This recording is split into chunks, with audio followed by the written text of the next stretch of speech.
Convenhamos que as guerras são algumas das piores coisas do mundo. Muitas vezes, os confrontos acontecem por motivos religiosos, disputas territoriais, ou mesmo por haver divergências de ideias entre os indivíduos. Ao longo da história, os humanos se confrontaram várias e várias vezes. E durante as batalhas, alguns soldados ganharam um grande destaque. Bom, e por que não falamos das glórias desses homens? Eu sou Ivan Lima e conto para vocês quem foram os soldados mais durões de todos os tempos. Simo Häyhä. A gente já fez um vídeo inteirinho falando sobre o grande Simo Häyhä. Mas como estamos tratando de grandes soldados, ele não poderia ficar de fora dessa lista. Então, tentarei contar de forma breve a história desse homem. Só para você ter uma ideia de como o Simo era perigoso, ele foi apelidado de Morte Branca. Simo era um finlandês que tinha um enorme talento com armas. Na verdade, ele era um franco atirador, excepcional. Tanto que em algumas batalhas em seu país, se não fosse ele, a Finlândia teria sido dominada pela Rússia. Até o que se sabe, Simo foi o maior sniper de todos os tempos. Seus números são impressionantes. Foram mais de 505 vítimas apenas na Guerra Soviético-Finlandesa. Habitante de uma região perto da fronteira entre Finlândia e Rússia, Simo era fazendeiro e às vezes costumava caçar, que foi onde adquiriu todas as suas habilidades. Durante a Guerra Soviético-Finlandesa, Simo combateu o Exército Vermelho e, diga-se de passagem, ele acabou com eles. Exposto à temperatura que variavam entre -40 e -20, usando um traje branco e acompanhado do seu rifle, Simo matou mais de 500 soldados soviéticos em menos de 100 dias. Ou seja, era uma média de mais ou menos 5 soldados mortos por dia. Durante muito tempo, ele assombrou os soviéticos, até que um dia ele foi atingido e perdeu praticamente metade do seu rosto. Apesar do ferimento ser grave, ele conseguiu sobreviver. Atualmente, Simo não é considerado o sniper que mais matou pessoas, mas foi o mais efetivo considerando o número de dias em que ele matou uma enorme quantidade de soviéticos. Chris Kyle. Já que falamos de sniper, não podemos deixar de falar sobre Chris. Não sei se vocês sabem, mas o filme Sniper Americano foi inspirado na história de vida deste homem.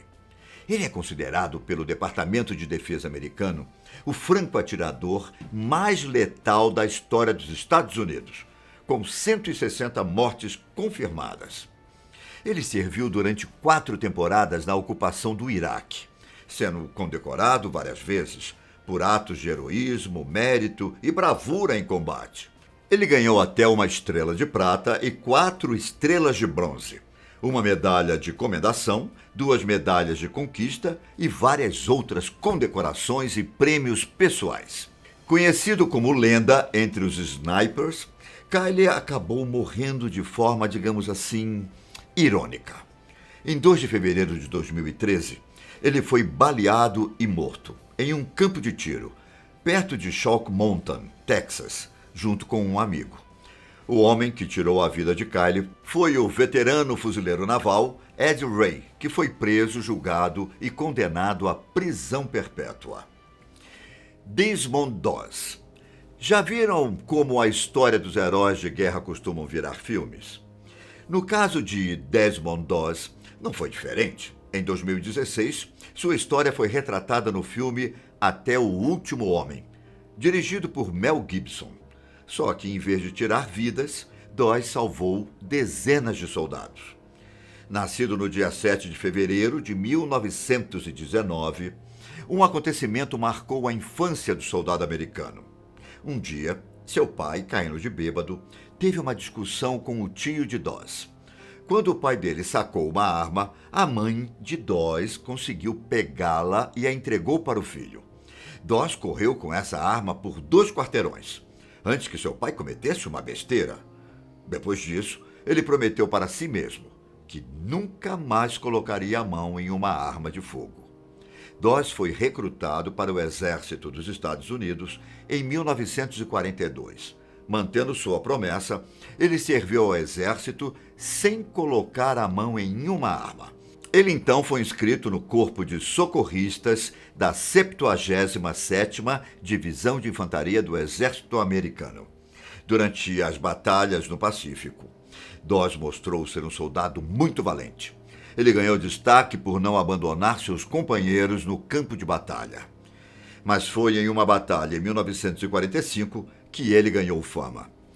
Durante uma missão na qual a unidade militar de Doss tinha que escalar um despenhadeiro, os soldados foram recebidos com tiros, e vários deles morreram ou ficaram feridos.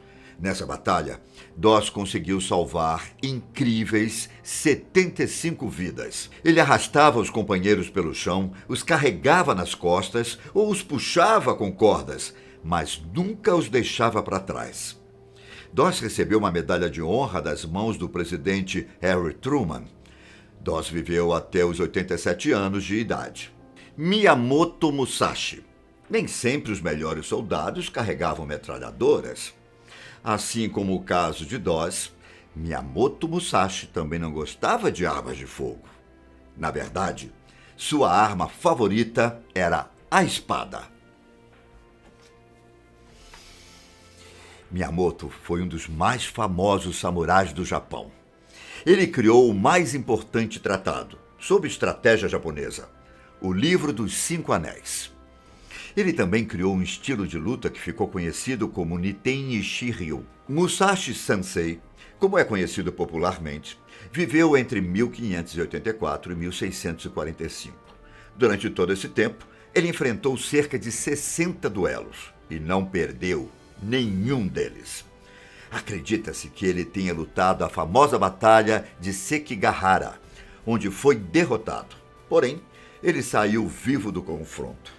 Miyamoto viveu um período em que o Japão estava parando de usar espadas e adotando armas de fogo, um dos motivos pelos quais ele é considerado um grande guerreiro. Para ele, um homem com uma espada na mão representa o máximo da realização individual. A história de vida de Miyamoto tornou-se uma lenda e forte inspiração para o imaginário japonês, inspirando diversos filmes, séries de TV, mangás e games. De Prasad Pum. Nome estranho, né? Então, para facilitar a vida e o entendimento de vocês, eu vou chamar esse soldado apenas de Pum. Mas, para contar sua história, primeiro eu preciso contar a história do seu povo. Os Gurkhas é só um povo do Nepal e das partes do norte da Índia. E se existe um motivo pelo qual ninguém entra em guerra no Nepal, esse motivo é a reputação dos Gurkhas. Eles são excelentes guerreiros de elite, conhecidos pela coragem, habilidades e heroísmo. Sendo fiéis às suas tradições, houve um Gurkha, em específico, que entrou para a história. Em 2010, em uma noite de setembro na província de Helmand, no Afeganistão, o sargento Pum estava a serviço do exército britânico. Ele fazia a guarda de um prédio de 2 andares, quando escutou um barulho estranho, vindo da estrada. Ao olhar pela janela, Pum avistou 2 homens com movimentos suspeitos. Para ter uma visão mais ampla, o sargento foi até o telhado do prédio. Ele gritou para que os homens se identificassem. A resposta? Uma bela rajada de tiros. Eram mais de 30 talibãs tentando aniquilar o pequeno soldado. E aí, qual seria a sua reação em um momento como esse? O sargento parece ter incorporado o Rambo e começou a lutar sozinho contra os inimigos. Pum se agarrou na sua metralhadora e começou a atirar contra os talibãs. Completamente cercado, ele atirou com sua metralhadora por longos 15 minutos. Mas, infelizmente, sua munição chegou ao fim. A solução foi arremessar granadas. Apesar dos inimigos usarem um arsenal de armas pesadas, Pum usou 17 granadas para aniquilar os talibãs. No meio da bagunça, um talibã acabou escalando o prédio que Pum estava. A solução foi jogar um tripé da metralhadora no cara, que acabou caindo do prédio e morrendo. Para finalizar, Pum explodiu uma mina terrestre, que foi o seu golpe final. Pum usou todas as armas que estavam ao seu alcance, menos a sua kukri, a tradicional faca que os soldados Gurkha carregam. Foram 30 talibãs mortos por apenas um soldado. Depois do acontecido, Pum recebeu a Cruz de Bravura Notável, a segunda maior condecoração militar concedida pelo Exército Britânico. Ele recebeu a premiação das mãos da rainha Elizabeth. Nikolai Sirotinin. Por fim, caros amigos, eu quero falar sobre o grande solitário Nikolai Sirotinin. Em julho de 1941, em plena Segunda Guerra Mundial, o Exército Vermelho teve de recuar na rodovia entre Varsóvia e Moscou. Os soldados estavam fugindo de um comboio de tanques, e com razão.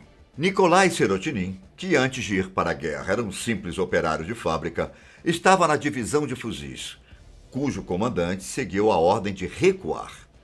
Nikolai e o comandante do batalhão ficaram encarregados de segurar os tanques, enquanto o resto da tropa recuava. Manejando uma arma que estava escondida no topo de uma colina, Nikolai foi muito inteligente em sua estratégia. Ele conseguiu acabar com o primeiro e o último tanque, deixando a estrada bloqueada. O comandante do batalhão acabou se ferindo, mas Nikolai continuou combatendo os tanques. A história russa conta que em 2 horas e meia, Nikolai conseguiu destruir 11 tanques e 7 veículos blindados. Ao todo, 57 alemães foram aniquilados por Nikolai. Ao ficar sem munição, Nikolai continuou lutando, mas acabou sendo morto. O exército alemão elogiou muito a coragem de Nikolai e trataram seu corpo com muito respeito. Infelizmente, Nikolai nunca foi fotografado e existem apenas desenhos baseados nas lembranças de seus amigos. Bom, esses foram alguns dos soldados mais casca-grossa que existiram ao longo da história. Gostou? Então não se esqueça de se inscrever no canal e ativar as notificações. Por hoje, tchau!